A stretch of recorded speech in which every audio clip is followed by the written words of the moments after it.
Hello and welcome to Self Talk. I'm Rachel Astarte. Nita Sweeney is my guest today. She is the award-winning wellness author of the running and mental health memoir, Depression Hates a Moving Target: How Running with My Dog Brought Me Back from the Brink. And she's also the co-creator of the writing journal, You Should Be Writing, a journal of inspiration and instruction to keep your pen moving.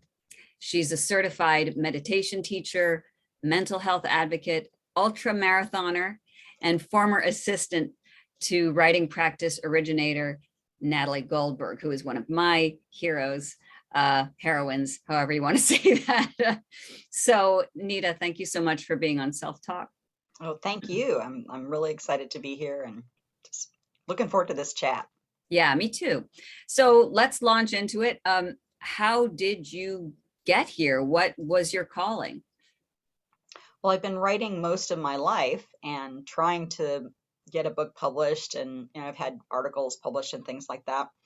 But things really came together when I started running, which doesn't sound like it makes a lot of sense, but I have had chronic depression also most of my life. I was diagnosed as bipolar, I think about 15 years ago, because I presented as depressed, and so they didn't realize that I was also having, the manic end of it that much.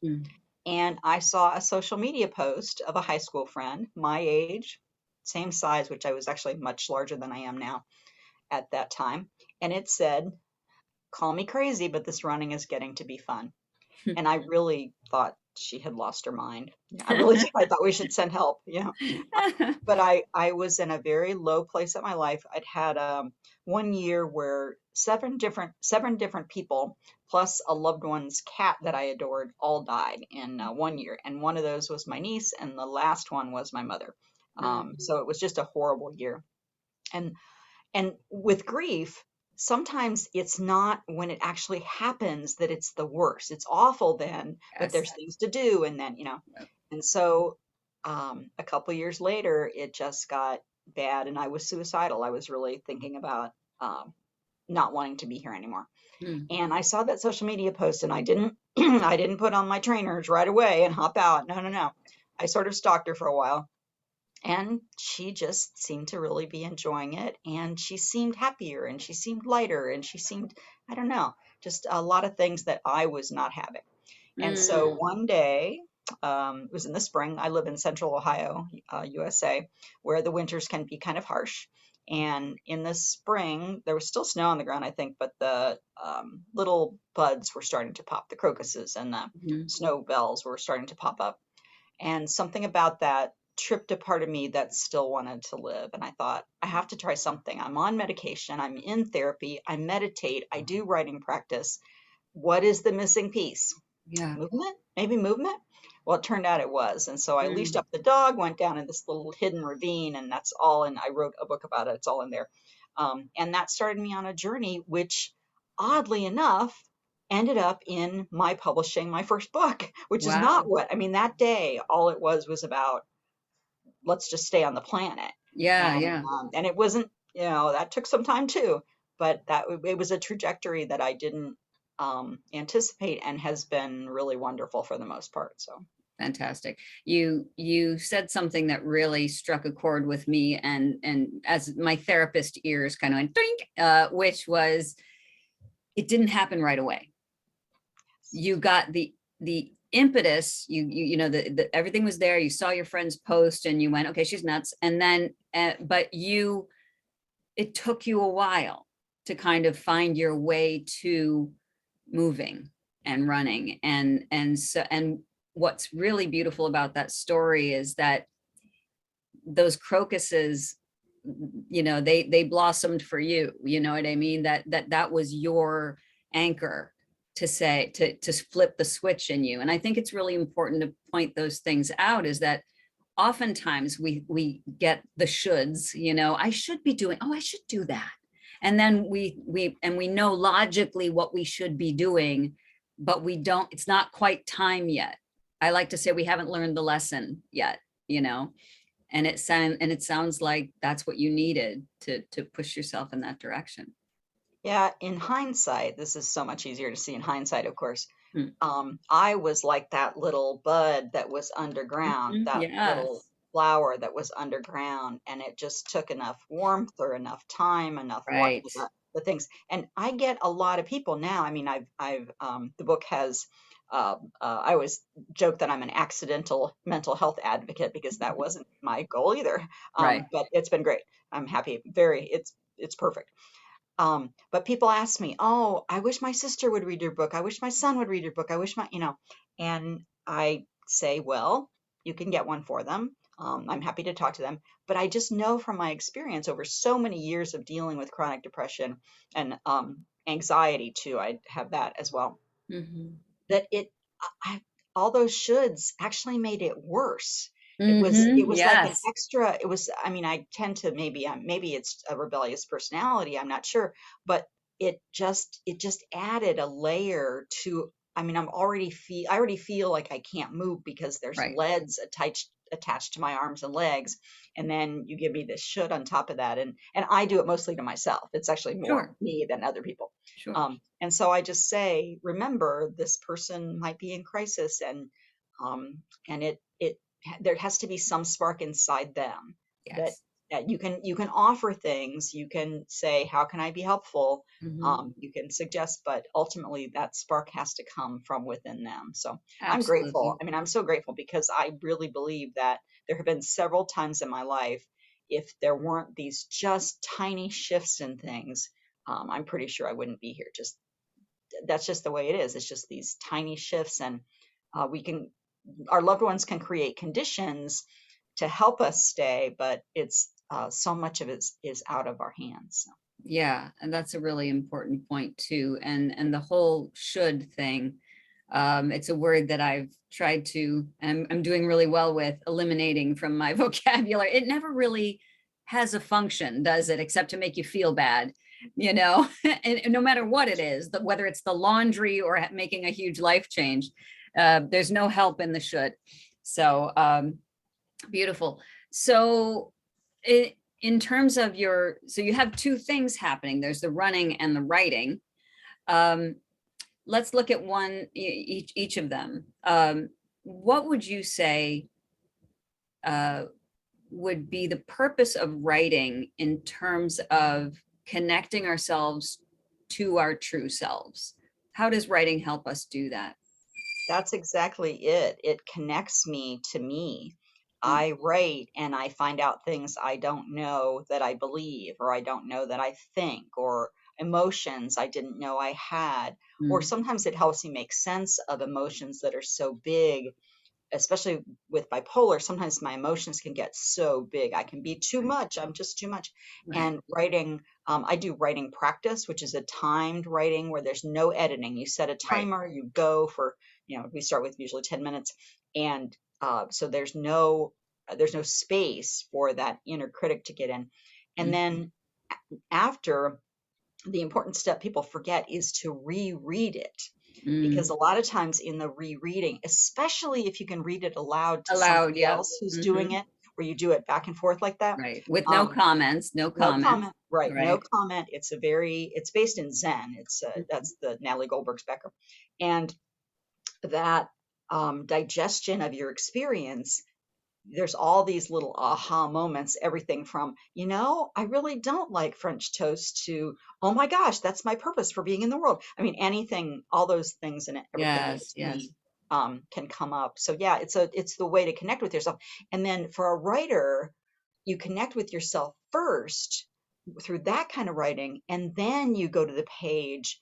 And I'm still technically doing writing practice because I do pretty much everything in timed writing, but I've had that connection with myself. And so what I put on the page for possible publication feels deeper and richer and more true and Right. more authentic, and sometimes makes more sense because Right. I've sort of thought it out in the writing practice that no one will see. Um, Mhm.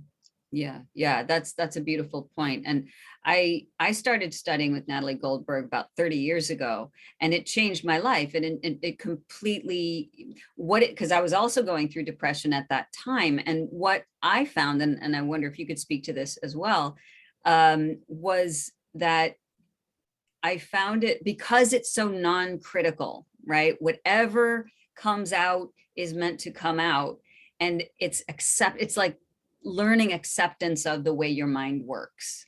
Yes. Right. And so when you're writing and you're in that zone in those 10 minutes and not editing, and you're allowing sometimes very painful things to come up, there's a gentleness to it, and in that acceptance of whatever it is that I'm going through is okay, and sometimes it can be scary.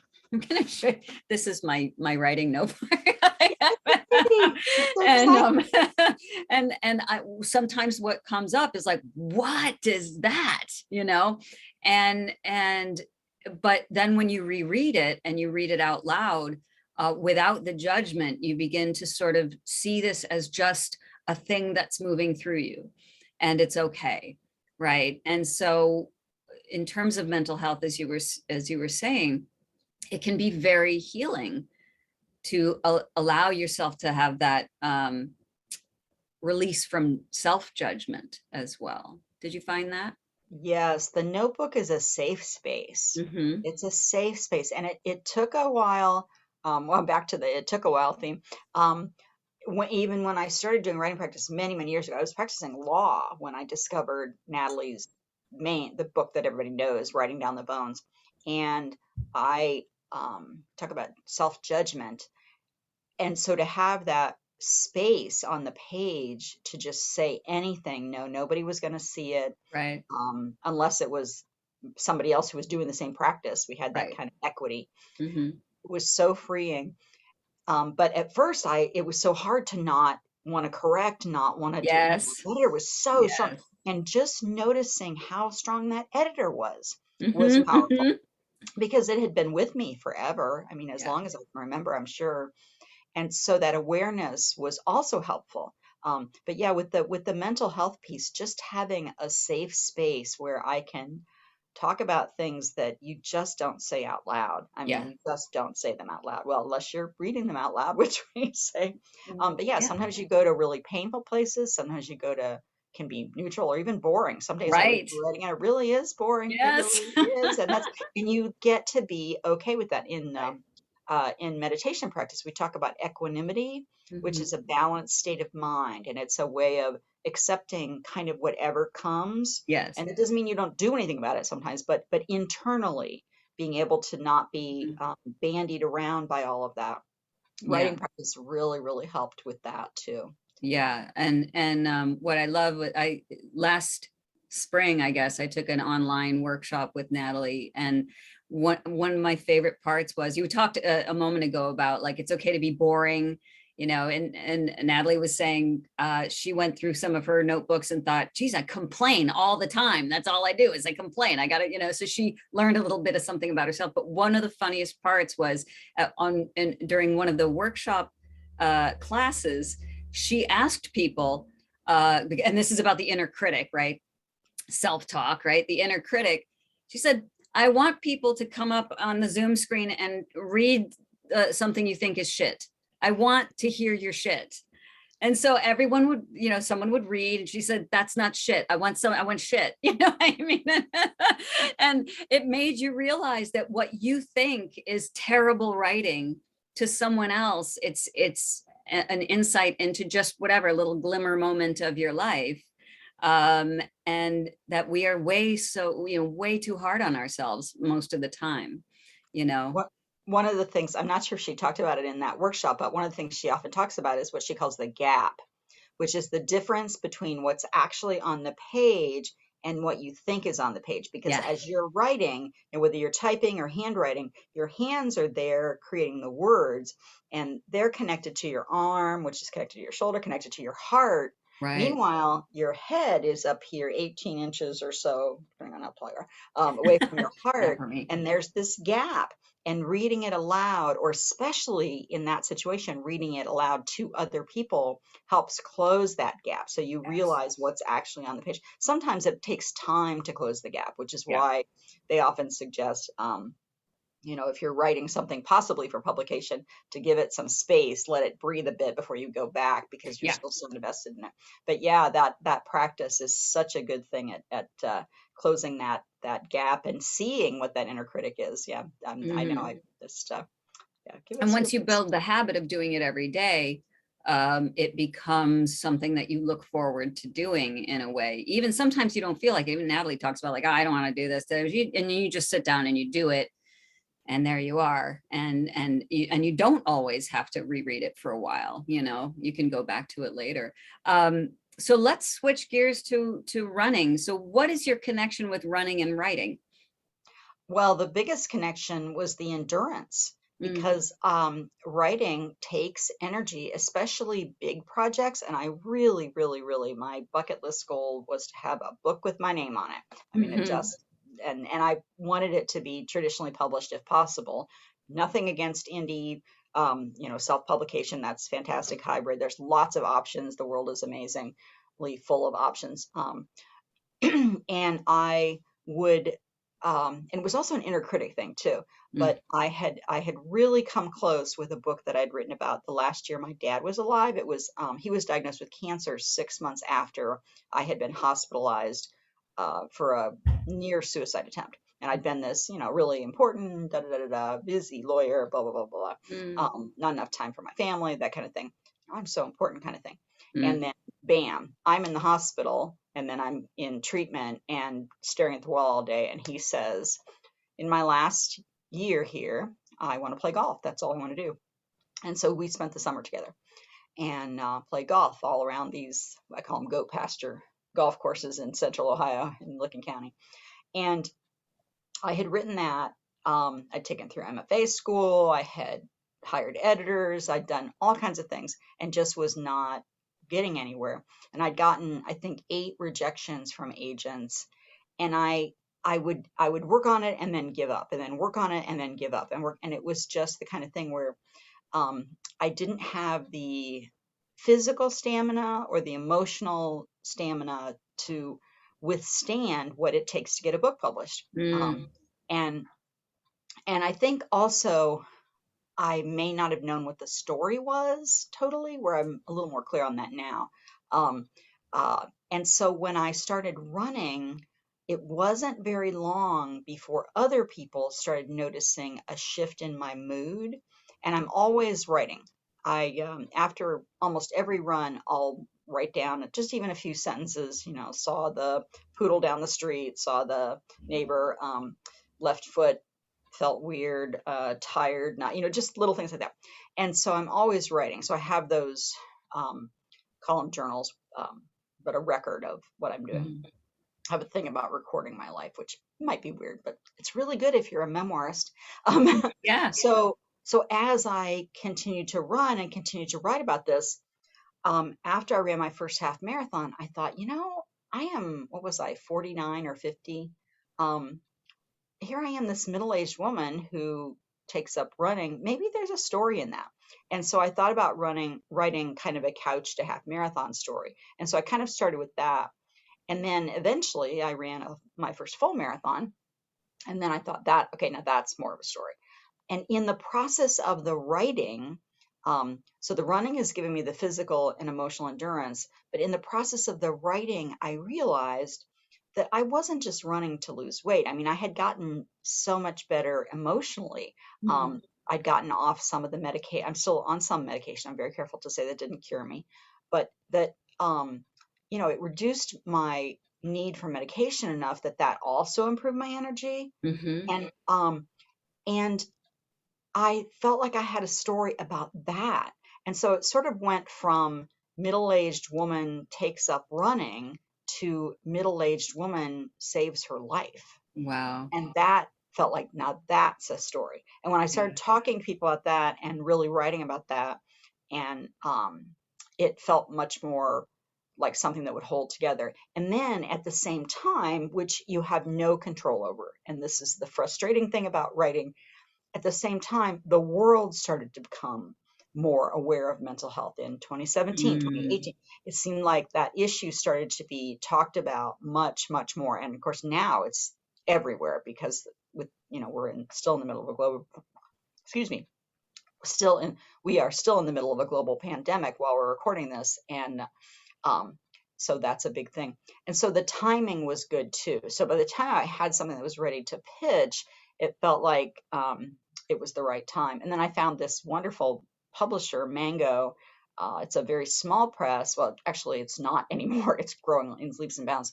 And they were ready to take a risk on somebody who, had a little bit of a platform, had not been published before, who had a story that they felt was important. Brenda Knight, especially my editor, she just picked me up. They call it the slush pile when you are over the transom, when Right. you send things in, because a lot of what they get is from agents, or they go looking for influential people and invite them to write a book because Right. that person already has a platform. So that's kind of their MO. And I was the opposite. They were Mm. turning me into somebody with a platform. So, Right. Right. yeah, that's kind of it's. I can feel the connection, but sometimes it's hard to describe it. The biggest thing was figuring out that because of what running had done to improve my mental health. I mean, I was no longer napping every day. I was showering more often. I was, um, doing a lot of the self-care things that you just don't do. And the medication was a big piece. That gave me a story to write and the energy to write it. Beautiful. That's beautiful. There's so much to that story. I'm sorry. No, I mean, I'm riveted. So I'm like, oh, I have to ask a question now. That's wonderful. And I really appreciate too, because I know a lot of my listeners are writers as well. That part about getting picked up by a publisher without having a huge following already. Like, did you have a huge social media following at that time? No, what I had was a newsletter list. So it was primarily of writers, which is not always the best thing because my book Right. is not, there is writing in my book. I do talk about the difficulty with writing and how that was part of the mental health struggle. But, um, but if I, you know, had followed the marketing advice, I would have started an email newsletter for runners or for mental health, Right. or Right. there's so many and meditation, all that. And so I had that, but I did have almost 2,000 people on a email newsletter, Mhm. which was enough for them to go, okay, she knows how to do this at least. Right. Um, To because market. that's part of it, is not even that you have it, that you know how to do it when it's time. Yeah. And I did have a presence on a lot of different social media platforms, and so they could see that. But Sure. really, it was mostly it was the social media platform, and then in the proposal, because it was even though it was a memoir, I had to write a nonfiction proposal because they want to know, how are you going to market this book? I know we're Right. Right. the publisher, but you get to market it. And so I did have a very robust plan about how to do readings and workshops and get on podcasts. Hmm. And get songs, Yeah. that kind of thing, about how to do that. And that impressed them too. And I had help writing that too. I hired people to help me.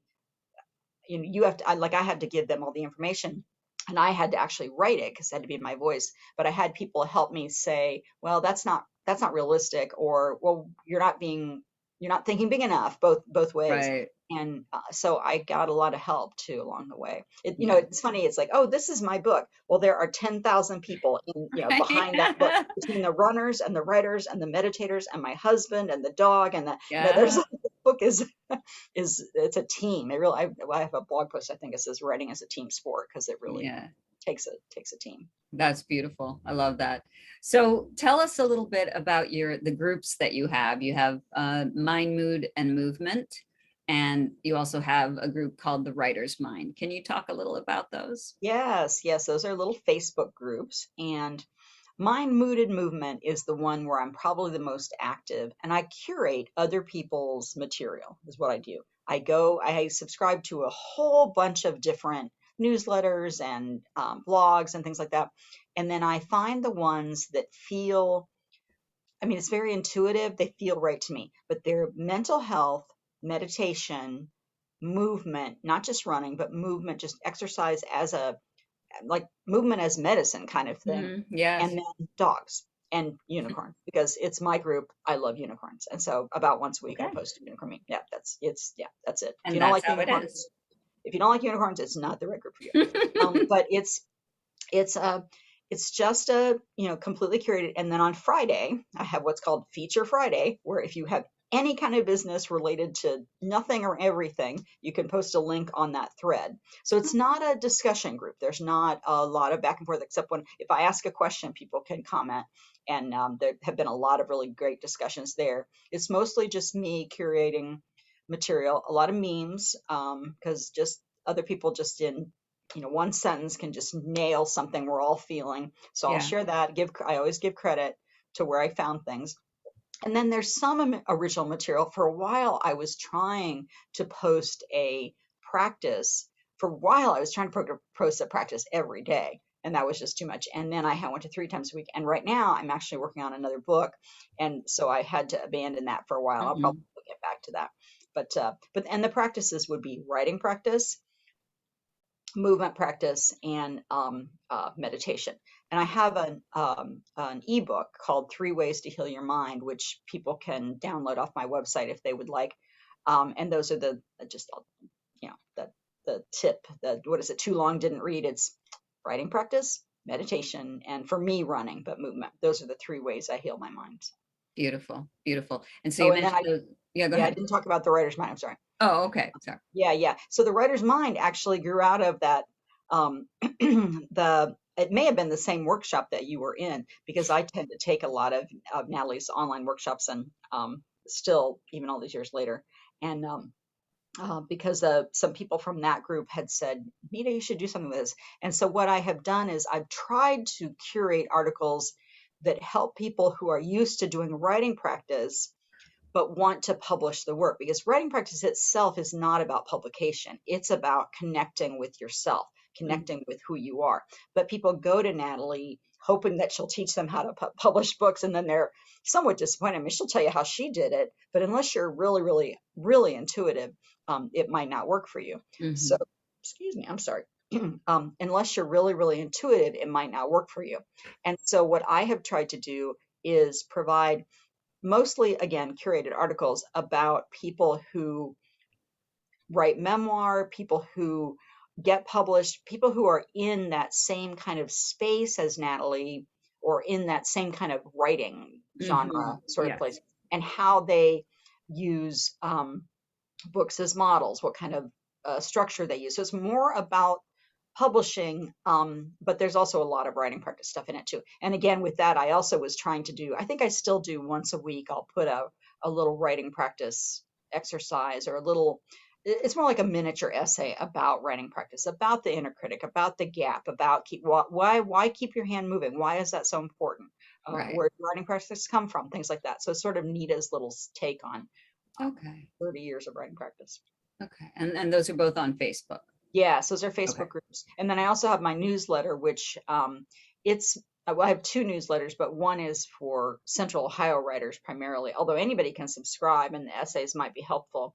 It's called Right Now Columbus. And then I have my Nita's News newsletter, which is everything about Nita's publishing and meditation and movement and dogs. And I don't think there's any unicorns in there yet, but there might be sometime. There might be. It sounds like there might be at some point in the future. Yeah, probably. Yeah. All right, good. So how can people find you, Nita? Besides the Facebook, I mean, what's the best way for us to find you and online? At my website, which is nitasweeny.com. It's NITASWEENE.com. 3 E's. Okay. I'm sure you'll put and your free ebook is there. I have the link to that. I'm going to put that in the show notes for people in case they'd like to get it. Yes. And I think you also have a link tree. Oh yeah. That has everything, right? Right, so right. I'll put that in there. It includes now, my next book was featured in the Wall Street Journal. Oh, wow. In January. And so it has a link to that article. It was, I think, a roundup of 5 books on the mind-body connection. And my new book, which didn't even have a cover at the time, was included, and the online version has a picture of Scarlett, my dog, and I running, which is kind of fun. Wonderful. So yeah, so that's in the link tree. They can look for that there. Beautiful. And that book will come out in August. Oh, lovely. Okay, good to know. So Nita Sweeney, thank you so much for being on Self Talk. It's been a great talk. Thank you very much, Rachel. And thank you for the work you're doing. This is important stuff. I really You're doing a great thing. Thanks. My pleasure. Thank you. Hi, this is Rachel, the host of Self Talk with Rachel Astarte, also known as the best podcast you've never heard. Well, let's see if we can change that. If you would take a moment, please, to hit the subscribe button and maybe even that little bell next to it that lets you know when we release a new episode, which is every other week. Thank you so much.